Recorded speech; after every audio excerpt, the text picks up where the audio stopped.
First, do you think sort of this celebration of go woke, go broke versus Bob Chapeck was just a really bad CEO is an argument worth having? Sure, it's an argument worth having. I mean, I ultimately think the business is suffering. I mean, that's what it all comes down to, which is why all this other virtue signaling stuff is so silly, and it's a distraction. The stock price is down, as you mentioned. Streaming service, well, there's lots of streamers. It's losing money, I think over $1 billion a quarter. All sorts of other issues, and yet what he's primarily been in the headlines about for the last 6 months is this war with a very popular governor over this bill, which obviously most voters... The flip side of that, though, is that if Disney's stock price was soaring, and if the streaming service was doing really well, and if customers were coming to the theme parks and really happy, and he wasn't losing a bunch of money every year and missing Wall Street expectations, he probably wouldn't have gotten fired. I think that's probably correct. But the fact is all this other stuff is a distraction. It's part of the reason why the business isn't on track. You know, that it's a distraction. Is it a distraction in that it's, you know, it's what you spend time on, it's what you spend time with your PR folks on and on, or is it actually that we are seeing people, and enough people to make a difference, say, look, if Disney's going to do that, I'm not going to buy their products anymore. I'm not going to buy a Cinderella Halloween costume for my daughter. I'm not sure. It's probably a little of column A and a little of column B. I think it's probably both. It's an organizational distraction, certainly. Look, this is a company. It's an incredibly iconic company. What they're known for is bringing the magic of childhood to fans around the world. Why are you doing anything else? Get back to it. You struggled during lockdowns with the parks. You got to bring that back. The streaming service is new. The content needs to deliver what the fans of the brand want and bring new fans in, and you're talking about all this other stuff. And you're picking fights. All right, yeah. Fair enough. So the book is Levi's Unbuttoned. You left Levi's back in February because you were advocating to reopen schools and fighting for that, and that didn't... I'm sorry? Isn't that awful? Yeah, no, terrible. And look, and that was back when fighting to reopen schools was a QAnon conspiracy theory. That wasn't considered sort of a mainstream argument.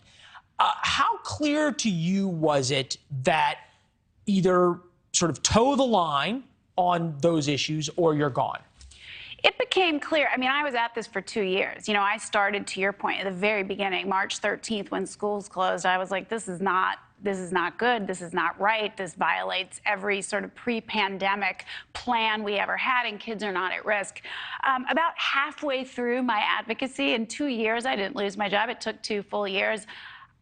It was kind of clear to me that this is how it might end. But at this point, the private schools were all open. My peers were all sending their kids to school. They weren't too afraid to do that. And the hypocrisy made me crazy. It wasn't just about my own kids. It was about all the low-income kids in San Francisco. Yeah, the dirty little secret is it was the low-income incomes, and we now know that. We now see what you were pointing out, which is in terms of test scores, it's the low-income kids who get hurt the worst. This would be the flip side in coming back to where we started. Levi's fired you because you weren't woke enough. We use that term pejoratively if we want. Do you feel like Levi's has lost any customers because of that decision?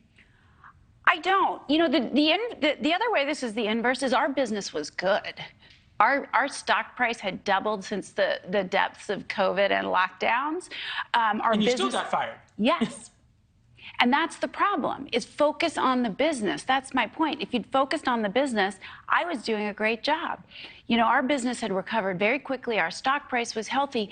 Both of these folks got distracted and did not focus on the business. Both of these CEOs. My CEO at Levi's, and they got rid of me when I was doing a good job.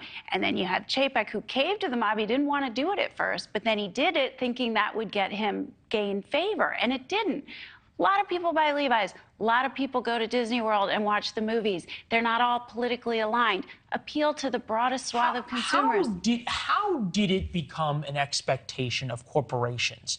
Or how did boards and CEOs allow it to become that corporations are now supposed to be a vehicle of social change, not a vehicle of good-looking jeans and Cinderella? I think that there is, you know, the corporate executives these days are more likely to be left-leaning themselves, and I think they feel kind of guilty about being so rich. Greed is not good anymore like it was, you know, 20, 30 years ago. And so they cloak themselves in these social justice stances. They don't really mean it. Thanks for watching. Go to newsnationnow.com to find NewsNation on your television provider. And don't forget to subscribe. Click the red button to get more of NewsNation's fact-driven, unbiased coverage.